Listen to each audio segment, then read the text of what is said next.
Hi there, everybody. This is Lee, and I'm talking about 420 and Jeff Sessions, the pick for Attorney General, who will be facing confirmation hearings next week.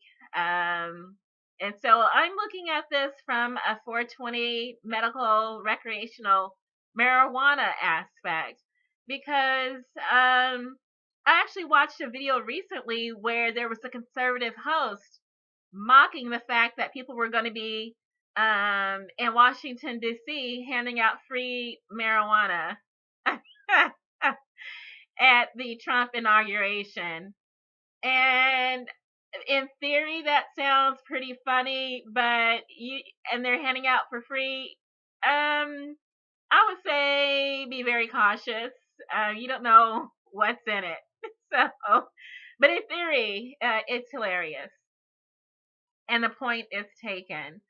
But I'm looking at several issues because many states have been passing ballot measures. What their state legislatures and politicians will not do, the people have been doing, mostly through ballot measures, to pass medical marijuana and then also recreational marijuana in certain states. And so I'm going to go through and look at some states because, again, this was a conservative host mocking the idea of marijuana being passed out. But there are many, more than people expect, they are Trump states that have passed ballot measures for medical marijuana. And so it's increasing, it's a trend. More and more states are decriminalizing medical marijuana because it's a concern of the people. They're having seizures, they have cancer, they're in pain, they're trying to not use opioids, which are addictive. They prefer medical marijuana, which is not addictive. And so there's a preference. It's a health concern. It's a medical concern. And the people have taken steps to ensure the protection of their own personal health. So these are what some of the states are doing. And I looked at this conservative host comment section, and his own people in his comment section were reprimanding him for mocking the idea of medical marijuana. It's a trend, it's being normalized. And so this is what's happening. And so it's not just liberals who are passing this measure. Trump states, Trump voters, red states, conservatives are also passing medical marijuana measures. And I'm going to name off some. I'm see if I can find them all. I'm looking at a map. It's at a website called governing.com. State marijuana laws in 2016 map. And so medical marijuana has been legalized in several states, and then also recreation. It looks like Arizona, Montana, North Dakota, Arkansas, Louisiana, Michigan, Ohio, Florida, Pennsylvania. Let's see. And it looks like the rest of the states are, they were blue states, Clinton leaning. So Arizona, Montana, North Dakota, Arkansas, Louisiana, Michigan, Ohio, Florida, Pennsylvania, they have all legalized medical marijuana. These are Trump states. They went for Trump. They are red states. You can check the map and look for yourselves. But it's a trend, and so it's normalizing. People are saying, you know what, we're sick of the stupid stuff, the silly season. the pharmaceutical, big pharma companies, we're tired of all that crap. We're going to do what we have to do to take care of ourselves. And so playing games like liberal versus conservative, that goes out the window when it comes to trying to help your family members or your, not your children, but your of legal age family members who are in pain, who are having seizures, who are trying to decrease their dependence on opioids or addictive painkillers, which are causing them even more medical problems. So people are taking steps in their own hands. And I'll leave a link to this map so people can look for themselves and see where the issues are lining up in what states. I do believe that because this is a trend and more states are signing on and the people are waking up to the fact that something needs to be done, more states are passing these ballot measures. I do believe that Utah is going to be next in line. And the reason why I say that, in 2018, I think that's what's going to happen, that Utah is going to be next and maybe other states will join. Utah, I believe, in the western states, which are conservative in nature, but there is a spirit of independence in the western states that maybe not so much found to that level in the southern conservative states, and that's what's making the difference. There's a spirit of independence in the western conservative states, and I do believe that Utah will be next. The reason why I say that is because to the west, Nevada has legalized recreational marijuana. To the south, Arizona has legalized medical marijuana. And then even catty corner, New Mexico has legalized medical marijuana. And then due east, Colorado has legalized marijuana for both medical and recreational use. So basically, Utah is surrounded on three sides by states that have decriminalized medical marijuana and also legalized recreational marijuana. So what's happening is likely those in Utah who find themselves medically in need would drive over the border on either side. They've got three options, several options to choose from, four different states of where to drive over the border and make their purchases. And Utah's losing money. So it may become an economic issue. That they can legalize it and then tax it, and then stop having their own citizens carrying their money over the border and spending in other states, paying those state taxes over there. Utah can collect its own tax on medical marijuana or recreational, whatever they want to do. So that's the trend, it looks like. I'm looking at an article. It's written by Katie England, and it's the Herald Extra, and she covers the Utah legislature in her beat. There's an article here, legislative issues to watch for in 2017, medical marijuana. And so she's looking ahead down the pipeline, and she's also anticipating that medical marijuana will be on the ballot. And the real question is, what level of oversight and how many hurdles will there be along with the decriminalization? How hard are they going to make it to access? So I'll leave that link in the description as well of what Katie England anticipates will happen. Okay, so I'm getting to Jeff Sessions. I'm working my way up there. And I'm looking at yet another article. This is with RT.com.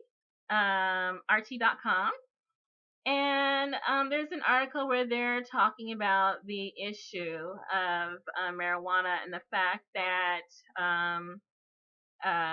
there's just been a waste of money in terms of efforts to enforce federal laws in states where it's been decriminalized.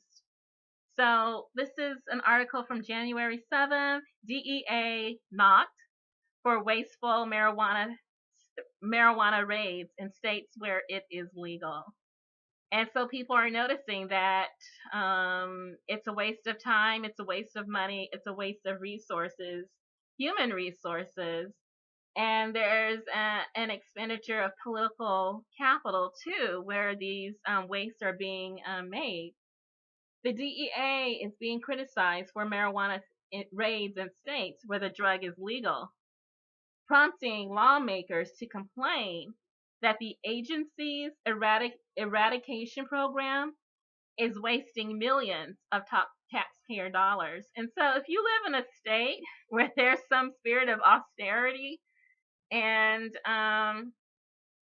they're making cuts to legitimate causes and programs, this is part of the reason why the DEA is wasting money, attacking states where these states have already said that they want this certain drug or plant, herb, to be legal.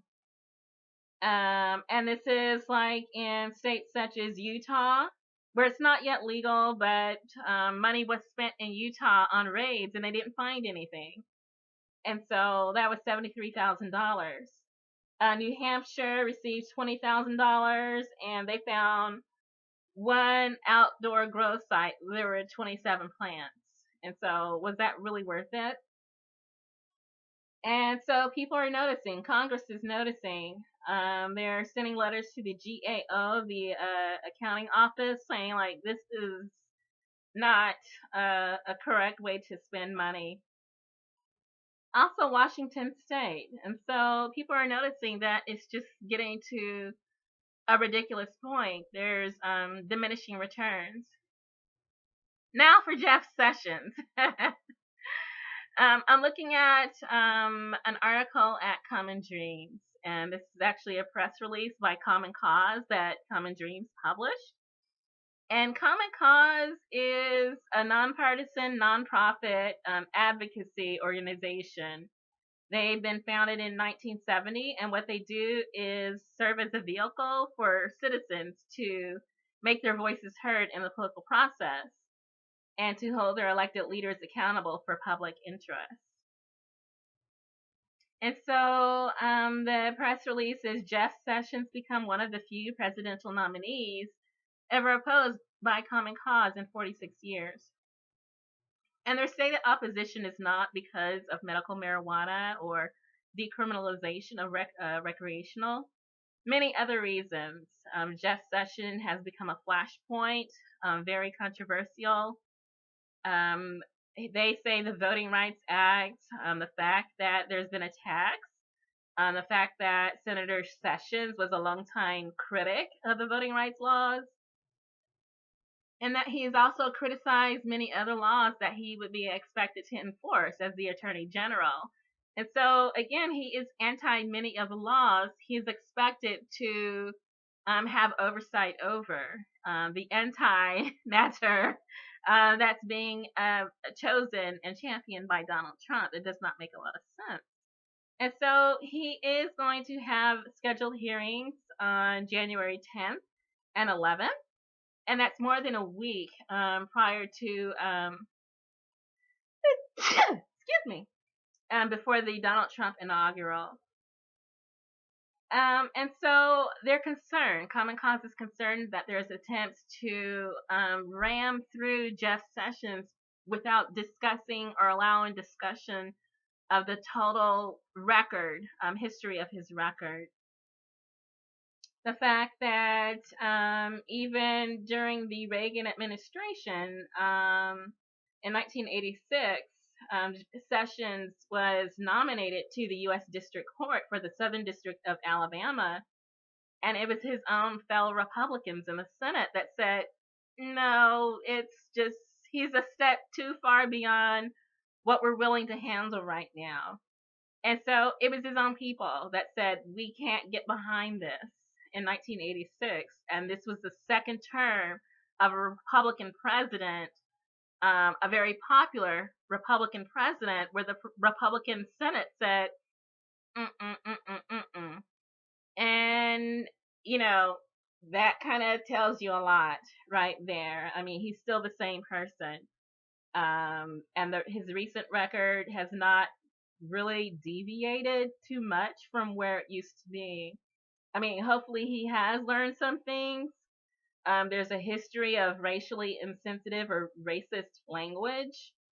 Um, there's people that just can't seem to really get behind his history. And maybe he is one of those people that can't get behind his history because in the questionnaires that he's been asked to fill out, he's left out a lot of information. He's pretending that it doesn't exist, but the internet never forgets. People know that he's been attempting to sanitize his record, and it can't be done. The internet never forgets. Things that he's said, things that he's done, decisions that he's made, votes that he's taken as a senator, it's all public knowledge. Everything that he's done in the public as a public servant, he's been in the public arena for a very long time. It's available. And so we see the attacks on various laws that he's expected to enforce. And my question would be, what would, if he did make it through the confirmations, and, there's a great chance that he will, there's, such a strong public majority that maybe can get away with this. If he does become the attorney general, what would his enforcement be on DEA federal drug laws, and then how it conflicts or is different from state law? Would he go on the attack? Donald Trump, in one of the debates with Hillary Clinton, has said the states should decide on this issue. That was Trump's position. The states should be able to decide how they feel about decriminalization and legalization of various types of marijuana, medical and recreational. And the states have been deciding. Even Trump states have been deciding. And Trump has stated support that they should be able to do that. How would Jeff Sessions, based on his past record of attack against laws that he's expected to enforce? Well, federal law, of course. But, in terms of the expenditure it would take to attempt to provide federal oversight over states that have created their own laws and their own efforts to regulate marijuana in their own states. What would his position be on that? Considering that his boss has said, the state should decide. So, I mean, it's up to Trump, really. Jeff Sessions has a very controversial background. If Jeff Sessions recognizes the chain of command and the fact that his position as Attorney General likely should be more similar than dissimilar to the position of his boss, which would be Donald J. Trump. If Trump can control him, maybe there won't be a problem. Jeff Sessions has been loyal to Donald Trump. He stuck with Donald Trump throughout his most trying times throughout the campaign, and that's likely why Donald Trump is standing by Jeff Sessions as Attorney General. But they need to work that out. Donald Trump needs to make sure that it is known who is the top dog at the chain of command, and that anything Jeff Sessions does is a direct reflection on Donald Trump and his opportunity to continue on with the second term. So we'll see how that works out. That's just one aspect of things. There are many other aspects of Jeff Sessions' record that seem troubling.